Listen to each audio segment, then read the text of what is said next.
Hi everyone, Regina here with StarterPPC. Today I want to go through some keyword and search term management strategies.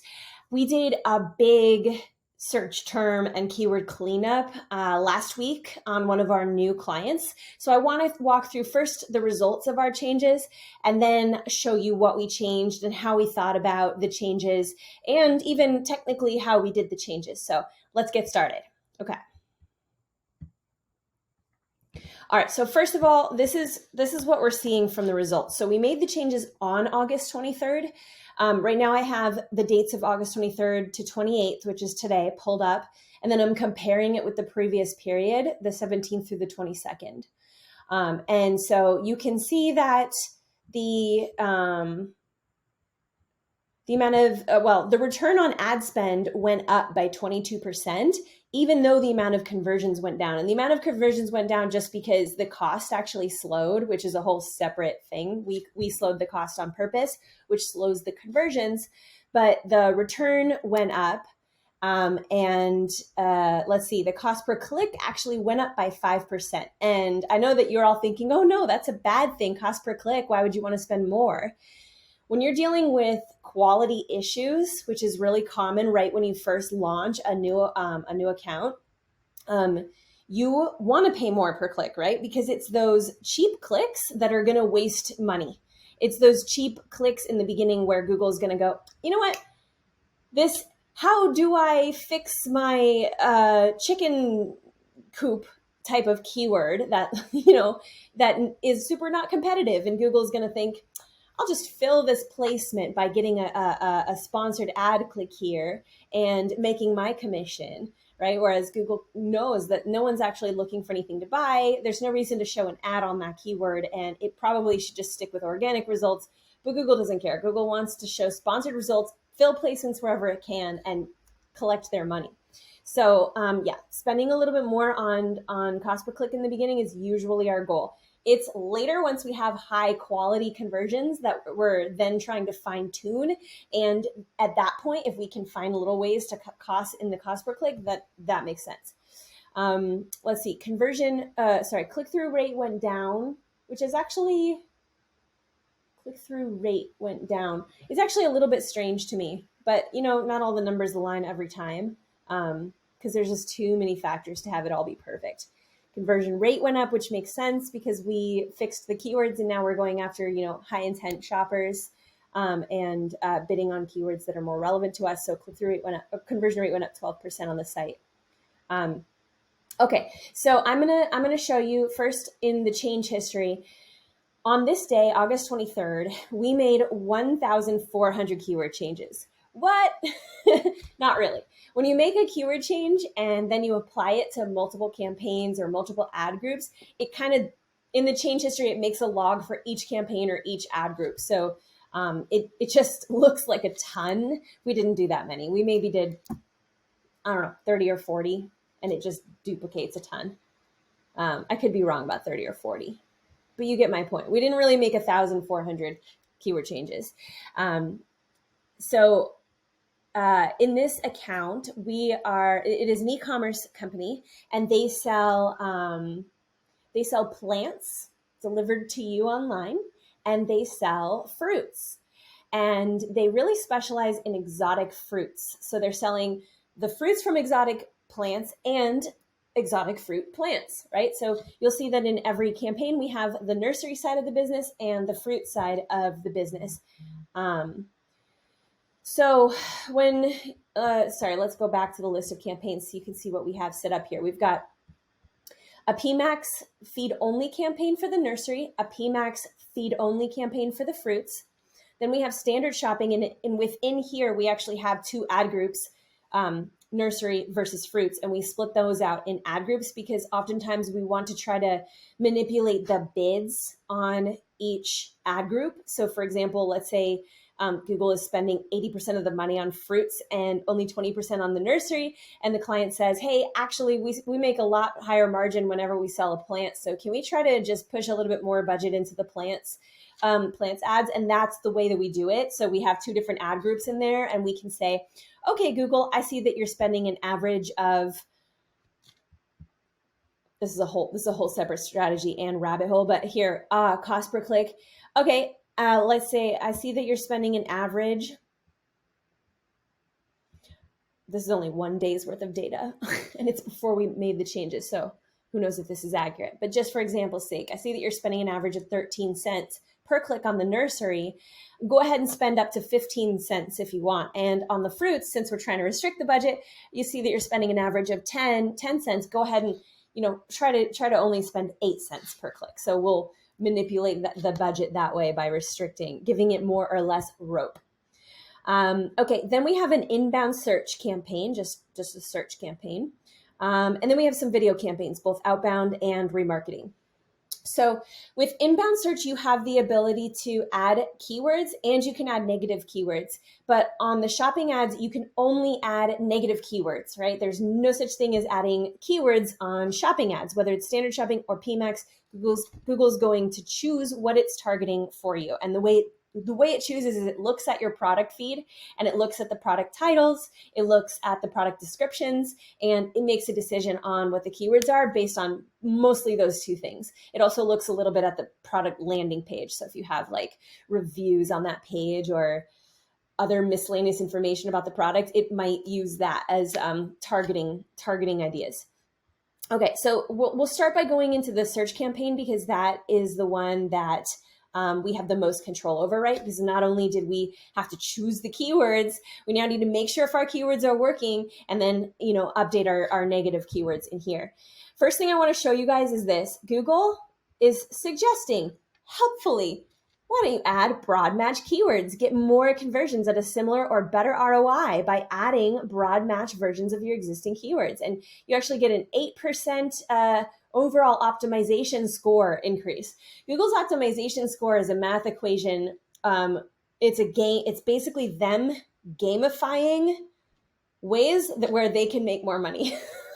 Not all of their suggestions are focused on them making money, but like most of them. So we tend to just dismiss these recommendations or just ignore them because adding broad match keywords is a terrible suggestion. I mean, we're already getting irrelevant clicks. Why would we go more broad? Well, again, Google loves money. It loves filling placements. It loves more competition in more auctions, right? So the more eligibility it can convince you and your business to have on different keywords out there, especially the irrelevant ones, the higher the competition is, the higher the keywords get driven up, and the more commission Google makes on each click. All right, so we're going to ignore this. Let's just hide it. Great. Okay. I'm sorting by cost here. Oh, wait, actually, yeah, August 14th to the 23rd. These are the right dates. So I'm going to sort by cost because I want to see what are the ones that are wasting money the most, right? And I'm over in the search terms area, you guys. Search keywords are the ones that you've written. Search terms is what Google's actually bidding on, right? So I Heart Fruit Box, first of all, that's just a competitor. So of course, we're going to add that into the negatives. For this one, I would say broad match negative. Now think about it this way. If it's one word, like I Heart Fruit Box is one word, there's no spaces in it, and you're adding it to the negatives as broad match, that means that Google cannot bid on anything with that word in it. So that's what broad match means. I want to caution you guys against adding 2-word keywords as broad match negative because you're now excluding each of the words in your search term as separate words that can't be used in any future searches. So broad match negative is a very powerful way of excluding future irrelevant searches, but you can also overdo it, right? So my rule of thumb is if you're adding a negative keyword as broad match, just make sure it's a single word and you never want to show up for that word no matter what, like in any sort of long tail, short tail, whatever. So this is a competitor keyword. We don't want to bid on competitor keywords. Why? Because most of the people that are looking for the competitor's name, they're not going to convert, right? The conversion rate is going to be really low. Like what are the chances that we're going to convince them to go with us instead of the competitor? I mean, maybe, but when you're a small business, you have better fish to fry, right? You have more low-hanging fruit you can go after. I would say if you get up to the point where you're spending $60,000 a month in ad spend, $100,000 a month in ad spend, you might want to reconsider the competitor thing, maybe make a separate competitor campaign and really restrict the bids and the budgets on that. We can make that a video for a different day. But for small businesses, competitor keywords, no bueno. Okay, fruit tree nursery. So this is the nursery ad group. I would say this is not a great keyword because someone who's looking for a nursery is probably wanting to walk into a nursery. Now, it doesn't mean that for sure they're not going to be convinced to buy fruit trees on the internet, but the intent really isn't high there, right? I would guess that 90% of people who are searching the internet for a nursery is going to click over to the maps and they're going to look for nurseries there then. So this is tough, you guys. Fruit tree nursery, I would be hesitant to exclude, right? Because you don't want to tell Google, for example, my first thought is, oh, we could add it as a phrase match negative. A phrase match negative with the quotations around it means, hey, Google, I don't want you to bid on keywords with the intent that you see here. The intent being someone looking for a nursery. Well, Google's going to be like, oh, well, what if someone is searching for fruit tree nursery online or nursery for delivery, right? Those are super relevant to us. So I would be hesitant against even adding it as a phrase match negative. For this, I would go back into the keywords and try to figure out what is causing it. Now, I can see here that we actually have a broad match keyword called exotic fruit tree nursery. I don't think this is the best keyword. And I'm pretty sure that on this day, back on the 23rd, when we made all these changes, we already changed this. So we probably either paused it or we changed it. You don't want to bid on keywords for nurseries if what you're selling is fruit tree delivery, right? We're not really a walk-in brick and mortar nursery, which is like a store. We're actually an online nursery that delivers fruit trees to you. So the intent is just different. And I would re-examine this keyword altogether, either pause it or change it, like I said. Okay, so we've gone through a couple of examples. Oh, papaya, even though this isn't the fruits and we do sell papaya. Actually, I'm sorry, I don't think we do sell papaya, so that's why we excluded this one. But even so, if you're struggling with quality and you're seeing people searching for papaya when what you sell is like papaya delivery or exotic fruit boxes, right? There are more higher intent keywords than papaya. Maybe someone just wants to see a picture of papaya. Maybe someone wants to see nutrition facts for papaya or recipes for papaya. 99% of the people searching for papaya are not searching to have papaya delivered to them from the internet in a box to their home step. So just higher intent keywords. And again, what keyword is causing this one? Fruits online. Okay, so Google is taking our fruits online, which I think is a good keyword, and making very wide-reaching assumptions about that. So what do? You can... Hi there, quick interruption. Do you know the main thing that prevents small business owners from getting their Google Ads account into a position to grow and scale? Budget. A lot of businesses, especially those that are just starting out, have limited budgets. And so because of this, they're turned away by most ad agencies because most ad agencies have minimum budget thresholds that they're willing to work with. So what happens is the business owners end up learning Google Ads themselves. And the problem with that is that most of the advice online is geared towards larger accounts. And the advice doesn't have any of those strategies or tricks that can kickstart the algorithm into giving a small account a leg up over larger competitors. So it often just doesn't work and the business just ends up losing money month over month. If this sounds familiar, StarterPPC can help. We offer Google Ads management services that are designed for accounts that have between $1,000 and $5,000 budgets. And because all of our clients are just starting out, we've come up with ways to keep our management fees significantly lower than most agencies. Because we know that every dollar saved on management fees just goes towards the ad budget, which is going to help the algorithm gather speed and power. So if you're serious about growing your business and you'd like a team of Google Ads experts to help you without breaking the bank, check us out at StarterPPC.com. Okay, back to the video.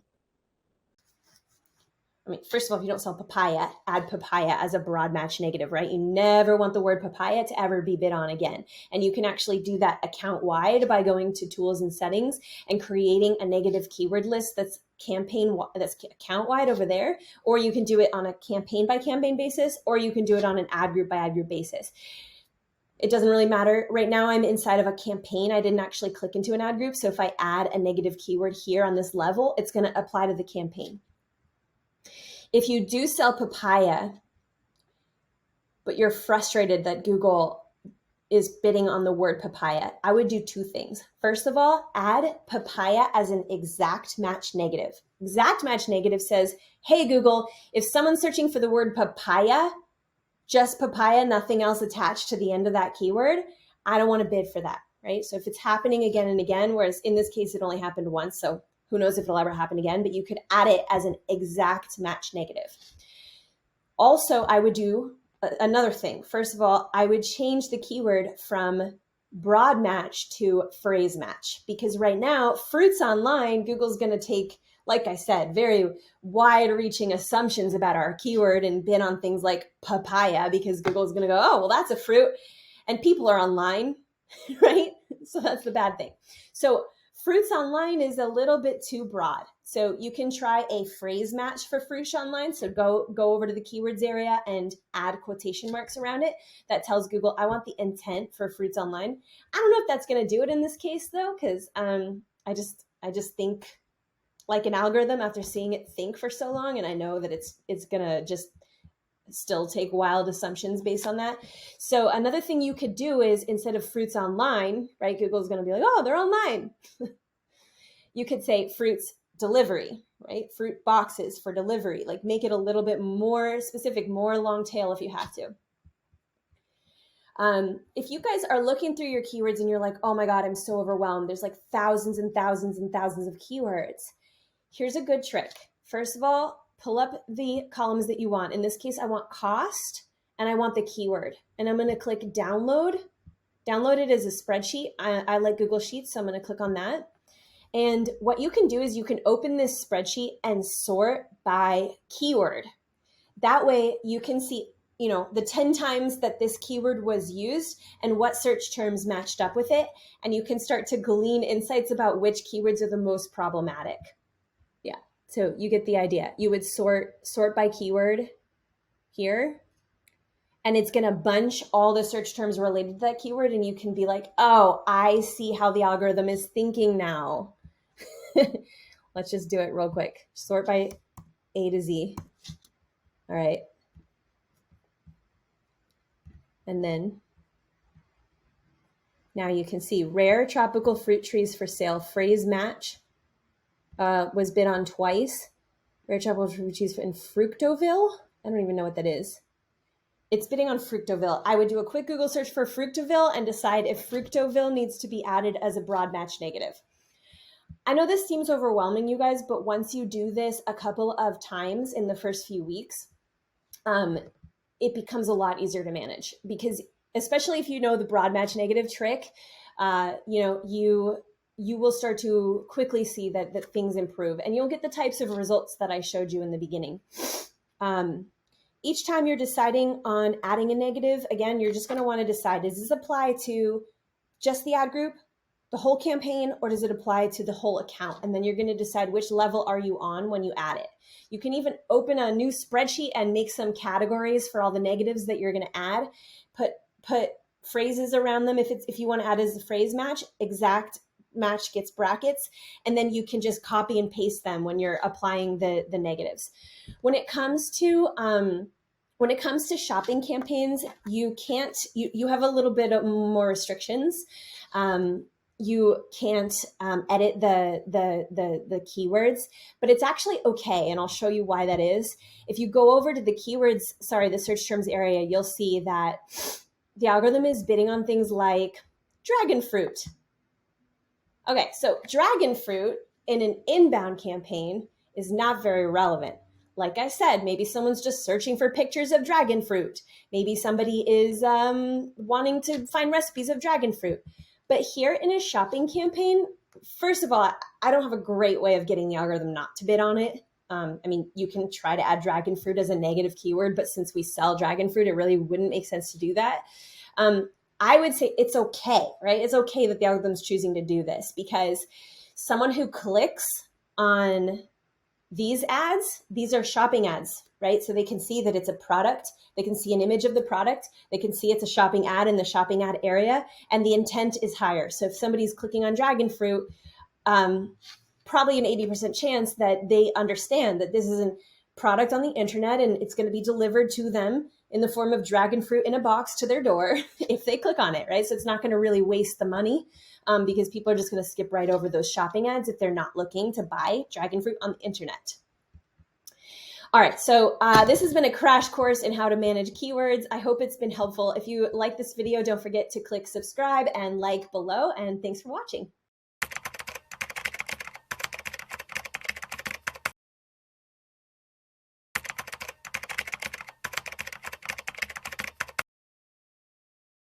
So today's topic is talking about top of funnel terms. A lot of the time we're like, we need to focus on cold traffic in terms of Google, because we need to split out brand. We don't want to bid on brand because the campaigns start focusing on brand and they don't convert as well for cold terms, right? So the conversation becomes, how do we convert on cold terms, and how do we stay